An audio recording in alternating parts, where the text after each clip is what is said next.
Happy Mother's Day to all the mothers. Our offerings to God is an act of worship and our way of appreciating God for who He is.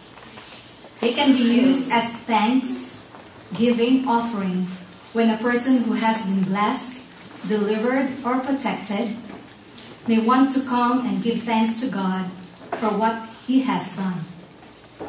In Philippians 4:18-19, it says there, Paul indicates that this aspect of worship within an offering, when he reflects on an offering he had received from the Philippians. He describes their gift as a sweet-smelling sacrifice that is well-pleasing to God.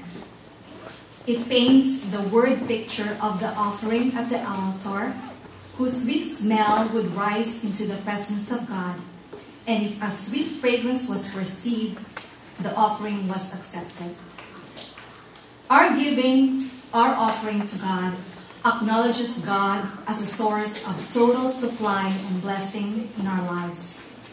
It is a way of giving thanks to God, just as David years ago would pray. In 1 Chronicles 29, verse 13-14. Now therefore, our God, we thank Thee, and praise Thy glorious name. But who am I, and what is my people, that we should be able to offer so willingly after this sort? For all things come of Thee, and of Thine own have we given Thee. What a powerful prayer and a powerful truth. Of Thine own have we given Thee. It's an acknowledgement that we are just stewards over the resources of the earth, but God is the owner. So we take out of our stewardship and give an offering as a way of acknowledging His right to ownership and title to all that we have. From John 3:16, we learn that it was out of love that God gave His one begotten Son.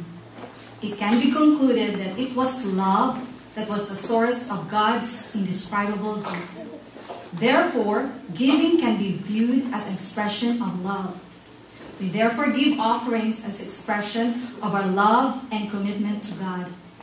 This is critical because money is one of the greatest rivals against God for man's affections.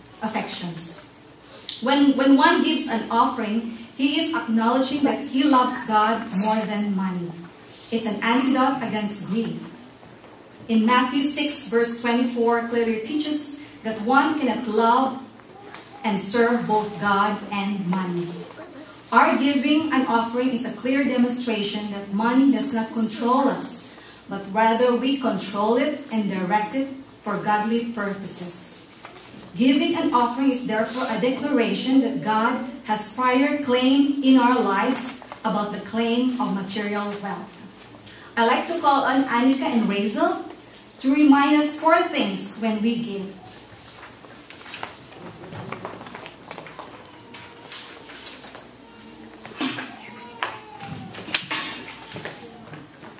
When we give secretly. When you do good deeds, don't try to show off. If you do, you won't get a reward from your Father in heaven. When you give to the poor, don't blow a loud horn. That's what show-offs do in the meeting place and on the street corners because they are always looking for praise. I can assure you that they already have their reward.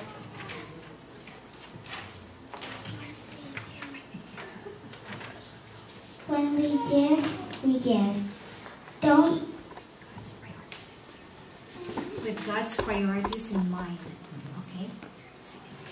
Don't store up treasures on earth. Moths and rust can destroy them, and thieves can break in and steal them. Instead, store up your treasures in heaven, where moths and rust cannot destroy them, and thieves cannot break in and steal them. Your heart will always be where your treasure is. When we give sacrificially. 21. Jesus looked up and saw some rich people tossing their gifts into the offering box. He also saw a poor widow putting in 2 pennies. And he said, I tell you that this poor woman has put in more than all the others. Everyone else gave what they didn't need, but she is very poor and gave everything she had.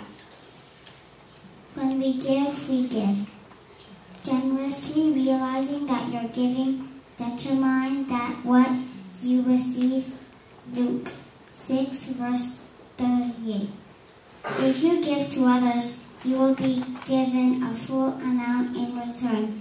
It will be packed down, shaken together, and spilling over into your lap. The way you treat others is the way you will be treated.